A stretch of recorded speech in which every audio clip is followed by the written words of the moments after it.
भद्रक जिला बंत ब्लॉक गणिजंग पंचायत बेलोदा मुंडा साही प्राथमिक विद्यालय साधन केन्द्रीय स्तरीय आम संस्कृति आम खेलना कार्यक्रम उद्घाटन हो जाइछि। एही कार्यक्रम 2 दिन धरी चलिबो।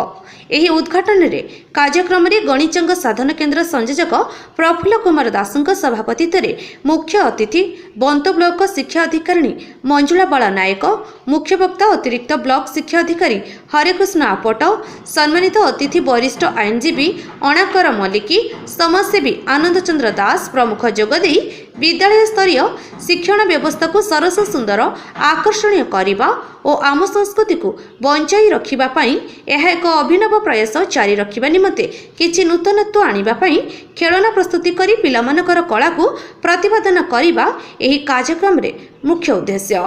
ଏହି କାର୍ଯ୍ୟକ୍ରମରେ ଏହି ଆଞ୍ଚଳିକ ସାଧନ କେନ୍ଦ୍ରରେ ଥିବା 30 ଜଣ ଶିକ୍ଷକ ଅଂଶଗ୍ରହଣ କରିଥିବା ବେଳେ ପ୍ରଶିକ୍ଷକ ଗଣେଶ ପ୍ରସାଦ ଦାସ ଓ ରମ୍ଭାମଣି ଜେନା ପ୍ରଶିକ୍ଷଣ ପ୍ରଦାନ କରିଥିଲେ।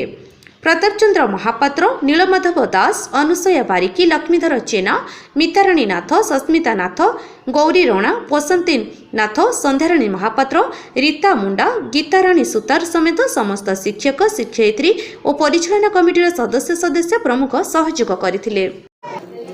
समग्र शिक्षा तरफ ये कार्यक्रम माने करिया निर्देश अच्छी, तेणु आमर जिला तरफ निर्देश थिला जे 20-21 2 दिन धरी दि दिवसीय ये जो आम संस्कृति आम खेलना कार्यक्रम आम ब्लॉक रे करा जाउछि। यार मुख्य उद्देश्य होछि जे जॉयफुल लर्निंग केमती पिला मानकु दिया जाय परिबो, जे आमर जो पूर्व संस्कृति थिला ताकू आमे केमती फेरई परिबा, सेही अनुसार किछि टॉय मेकिंग करा जिवो। जो टॉय गुडा कोन करा जिवो पिला मानक को पाठ पढ़ेबा जो माने प्रथम प्रवेश करके आसुचंदी जो पिला माने सेमानक मन को छुईला भाया किसी टॉय करा जिवो, जो टॉय को लेकिन पिला माने आग्रह प्रकाश करिए विद्यालय मुखी होगा और विद्यालय को आसवे। से आम ब्लॉक रे 2 दिनिया कार्यक्रम 18 क्लस्टर चली। आज आमर 46 क्लस्टर रे आपणकर बेलदा मुंडा सारे एठी गणिजांगरे होछि। मु प्रफुल्ल कुमार दास, सीआरसीसी गणिजांग बंत ब्लॉक। आज जो 2 दिनिया आम संस्कृति आम खेलना विषय को आधारित कर जो 2 दिनिया कर्मशाला चलती, 30 जन पार्टिसिपेंट अच्छा, 5 जन आरपी अच्छा।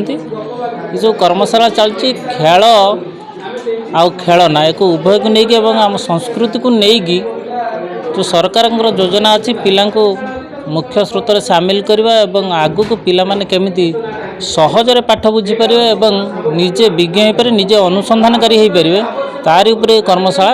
ये कर्मशाला को लेकिन मु बहुत उत्साहित, आम शिक्षक भाई भौणी मैंने भी बहुत उत्साहित एवं मु भावुची बहुत कर्मशाला बहुत भलरे चलछि एवं यह माने पिला मानकर भविष्य पई निश्चित भाव में काम लगे।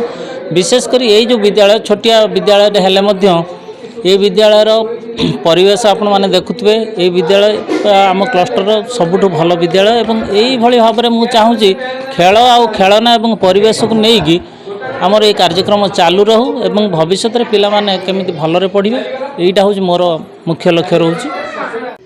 भद्रकରୁ Ramesh Chandra कतिଙ୍କ report, googly news.